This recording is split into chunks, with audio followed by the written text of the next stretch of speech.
What would push you to the edge? What would make you give up everything and leave behind the life you have now? Would you do it just for the sake of adventure and experience? I thought about these questions a lot when I read Into the Wild by John Krakauer when I was in high school. Chris McCandless left his abusive, deceitful family in search of self-discovery and truth that he had read about in the works of authors such as Henry David Thoreau, Jack London, and Leo Tolstoy. Chris burned his money, buried his license plate, and set off on a journey across the United States. In his travels, Chris met many individuals who influenced him and with whom he shared his ideas.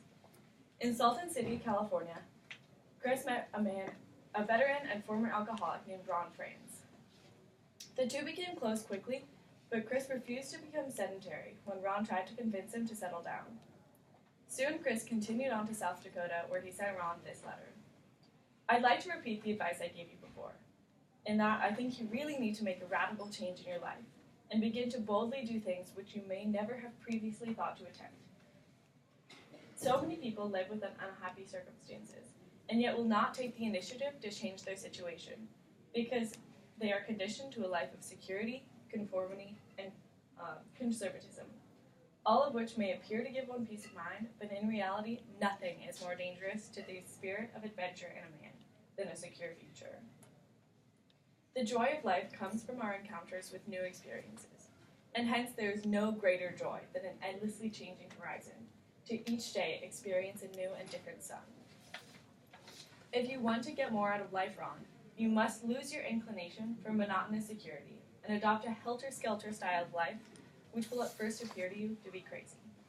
But once you become accustomed to such a life, you will see its full meaning and incredible beauty. And so, Ron, in short, get out of Salton City and hit the road.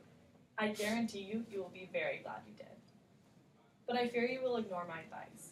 You think I am stubborn, but you are even more stubborn than me. You are wrong if you think joy emanates only or principally from human interaction, from human relationships. It is in everything and anything we might experience. We just have to have the courage to turn against our habitual lifestyle and engage in unconventional living. My point is, you do not need me or anyone else around to bring this new kind of light into your life. It is simply out there, waiting for you to grasp it. The only thing you have to do is reach for it. The only person you are fighting is yourself and your stubbornness to engage in new circumstances. Chris's adventurous spirit resonated with me as a high schooler, and I think about his journey often. I strive to enjoy and seek out the beauty and potential in the world around me. How often do you step outside of your comfort zone? Ron listened to Chris. Would you?